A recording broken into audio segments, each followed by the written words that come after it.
Anda masih menyaksikan Good News Program. Episode hari ini kami buat karena kami rindu terjadi pemulihan-pemulihan antara orang tua dengan anak-anak mereka. Kembali kepada narasumber kita, Bapak Julianto Simanjuntak. Nah Pak, kalau kita ngelihat keadaan dunia hari-hari ini ya, kayaknya orang tua tuh banyak sekali yang frustrasi, tidak tahu bagaimana menghadapi anak-anaknya. Tapi sebaliknya, anak-anak juga frustrasi, nggak tahu bagaimana harus menghadapi orang tuanya. Betul. Menurut Bapak, ini akar masalahnya apa dan bagaimana cara mengatasinya? Saya kira yang pertama, kita ini ada gap generasi ya dengan anak-anak kita. Jadi kita susah memahami mereka, mereka juga sulit untuk mengerti kita. Jadi itu yang membuat konflik itu menjadi tidak terjembatani. Banyak orang tua juga tidak mau belajar ilmu-ilmu parenting terbaru. Jadi dia menggunakan ilmu orang tuanya yang sudah tidak cocok diterapkan kepada anaknya. Jadi ibaratnya kayak besi karatan atau pisau karatan kita pakai untuk potong daging yang tebal, dan itu nggak efektif banget nggak gitu bisa. Ya. Dan itu nggak bisa clean cut dan hasilnya juga untuk masak juga nggak enak, keracunan. Bisa, ya. Okay. Nah, kenapa frustrasi? Karena juga orang tua itu kalau udah ada masalah malu terbuka, malu berbagi, malu counseling. Ya. Itu saya alami waktu bermasalah dengan anak saya. Saya seorang counselor, tapi akhirnya saya harus counseling ke 9 psikolog, 3 konselor, 1 psikiater, akhirnya selesai gitu. Wow. Oh ya, banyak orang tua tidak mau mencari bantuan, itu sebabnya masalahnya tidak pernah selesai gitu. Itu bagaimana Pak, seorang konselor tapi konseling juga gitu? Ya ini konseling ini sama seperti ke dokter, kita sakit perut ke dokter, sakit kepala ke dokter, ya kan? Sama, kalau kita ada masalah emosi, masalah relasi, masalah komunikasi, ya ke konselor. Tidak ada bedanya dengan sakit perut. Kenapa Bapak nggak memutuskan untuk mengkonseling anak Bapak sendiri? Tidak bisa, karena saya bagian dari masalah anak itu. Jadi maksudnya kalau anak bermasalah, orang tua pasti bagian dari masalah. Iya, ya kita mesti cari orang yang netral. Dan sementara kenapa akhirnya frustasi saya selesai, karena mesti anak saya juga memahami saya bahwa saya juga korban dari masa lalu saya. Saya bercerita kenapa saya menjadi ayah yang rapuh, kenapa saya menjadi ayah yang tidak memprioritaskan keluarga, karena saya dibesarkan dalam keluarga yang rusak. Dan karena saya cerita, Moji akhirnya mengatakan, ini sudah, saya mengerti Bapak dan saya maafkan Bapak. Wow. Berapa lama ini prosesnya terjadi pemulihan? Recovery saya menemani dia lebih kurang 3 tahun lebih ya, untuk hadir lebih banyak. Ya, menemani dia, membangun ulang bonding, ya, sama-sama pergi ke konselor dan sebagainya. Saya kira banyak, terutama hamba-hamba Tuhan nih Pak, yang terjebak dalam masalah-masalah seperti ini, dengan rasa malu dan yang lain-lain, anaknya berantakan dan yang lain-lain. Tapi kemudian pada waktu dewasa akhirnya anaknya menjadi seperti ranjau atau bom yang meledak dan orang tua udah nggak bisa mengendalikan. Nah kalau Bapak bisa meninggalkan pekerjaan tentunya kan maksudnya loss of income itu nomor 1 tuh real. Termasuk pekerjaan-pekerjaan yang lain, bukan cuma pendeta doang. Tapi kemudian yang kedua loss of time di dalam pengembalaan khususnya. Maksudnya sedangkan orang-orang juga bermasalah dan gereja nggak bisa cuma ditinggalkan begitu saja. Mungkin belum tentu ada orang yang siap atau memang dia nggak mau lepasin gitu. Nah bagaimana nih menurut Bapak dalam masalah yang baru ini? Ya saya tertolong karena saya punya lembaga sendiri ya, saya bukan di satu gereja. Dan saya punya otoritas mengatur waktu. Yang kedua adalah banyak orang tua, terutama pendeta ya, itu menjadikan anaknya poster boy. Maksudnya bagaimana? Poster boy itu ya untuk pusat kebanggaan orang tuanya, tidak boleh kelihatan buruk. Ini salah satu menyebabkan banyak anak hamba Tuhan itu menjadi depresi. Ketika saya menerima anak saya apa adanya, dia berubah. Dia mengatakan, waktu Bapak fokus pada kekuranganku, aku fokus pada kekuranganku. Waktu Bapak fokus pada kelebihanku, aku tidak perlu fokus pada kekuranganku. Waktu Bapak menerima aku apa adanya, aku menerima diriku apa adanya. Dan waktu aku menerima diriku apa adanya, aku bisa menerima penerimaan Tuhan kepada diriku apa adanya. Wow. That's amazing. Nah, karena berarti apakah kita bisa simpulkan bahwa ternyata anak itu adalah korban orang tua? Anak yang bermasalah maksud saya. Lebih kepada bukan orang tuanya pribadi, tapi sistem keluarganya tidak sehat. Sistem keluarganya tidak berfungsi. Jalan keluarnya bagaimana?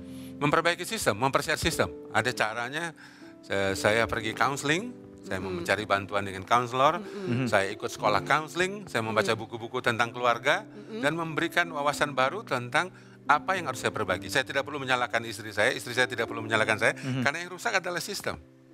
Sistemnya jadi tidak berfungsi. Sistemnya yang diperbaiki. Fungsi-fungsi keayahan tidak berjalan, fungsi-fungsi keibuan tidak sehat, fungsi-fungsi keistrian kesuamian juga tidak berjalan dengan baik. Nah itu yang diperbaiki.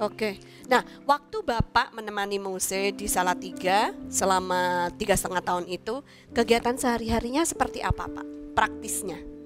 Saya masih bekerja, memberikan seminar, training, mengajar, tetapi fokus saya lebih kepada Moze. Saya memberi prioritas. Jadi kapanpun dia membutuhkan saya, kapan harus memberikan counseling, saya mengabaikan semua tugas saya. Saya tidak pergi ke kantor untuk mengawasi karena saya punya lembaga sendiri. Ya. Saya mengangkat kepala kantor untuk mengatur semuanya. Saya lebih fokus kepada Moze. Nah, bagaimana Pak kalau misalnya ini nih di luar orang-orang yang pelayanan nih ya.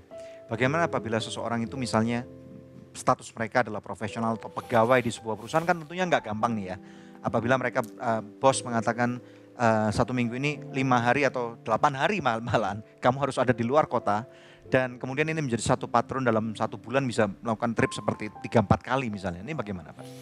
Ada 2 hal. Yang pertama adalah mereka mengatur waktu cuti sedemikian rupa untuk menggunakannya untuk memperkaya relasi yang sudah rusak. Jadi menebus pada saat cuti. Mereka mengorbankan waktu, tidak banyak lembur ya, supaya mereka bisa pulang on time ke rumah. Merancang waktu-waktu yang khusus minimal seminggu sekali kepada anak, hanya berdua saja dengan anak itu. Jikalau ini masih kurang, yang kedua adalah berani mereposisi karir. Saya mereposisi karir dari gembala ke konselor, itu juga dalam rangka mempersehat hubungan saya dengan istri saya. Karena kalau karir itu sendiri mengikat kita sampai tidak bisa memperbaiki hubungan keluarga, lebih bagus kita kehilangan karir yang kita sayangi, mengubahnya menjadi karir baru daripada kita kehilangan keluarga kita. Nah, peran istri Bapak selama pemulihan Moses sebagai mamanya ini bagaimana? Yang membantu kami adalah setelah ada kasus ini, kami sepakat tidak saling menyalahkan. Kami belajar kompak. Dia mengambil prioritas kalau saya pergi hanya menemani Moze. Dan dia lebih hadir untuk memperhatikan kebutuhan anak-anak di rumah. Itu. Yang kedua, dia mengingatkan saya. Kalau saya sudah terlalu sibuk, saya harus lebih banyak di rumah, dia akan ingatkan ini tidak boleh diterima, undangan ini tidak boleh diambil. Ya, dia yang mengatur. Jadi kayak misalnya kalau ada tsunami nih Pak ya, Indonesia kan ring of fire nih ya. Nah, ada deteksi dini nih istilahnya, yang sekarang banyak pada waktu gempa Palu, tsunami Palu itu ternyata rusak. Nah, apakah ini similar dengan cara seperti itu yang peran dari istri Bapak? Ya, mendeteksi. Dia yang lebih aware di rumah.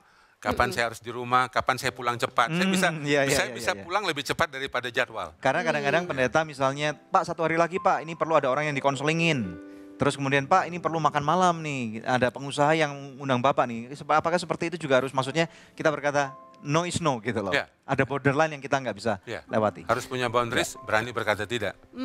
Nah Pak, saya juga ingin tahu nih, kan Bapak mempunyai 2 orang anak, Mose adalah anak kedua. Ketika Bapak dan Ibu konsentrasi pendampingan dengan Mose, bagaimana dengan putra pertama? Waktu Mose bermasalah, putra kami yang pertama sekolah di Manila, dia kuliah. Juga punya struggle yang tidak mudah dengan sekolahnya, dengan kota dan bahasa. Dia juga sempat mengalami depresi ringan ya. Dan pada waktu itu kami saling membantu, karena kami sama-sama mempunyai pergumulan yang sama. Dan kami saling menguatkan, saling membantu satu sama yang lain. Sampai akhirnya dia pulang selesai kuliah, dia recovery-nya di Jakarta. Dan sampai sekarang bekerja dengan baik di bidang graphic design.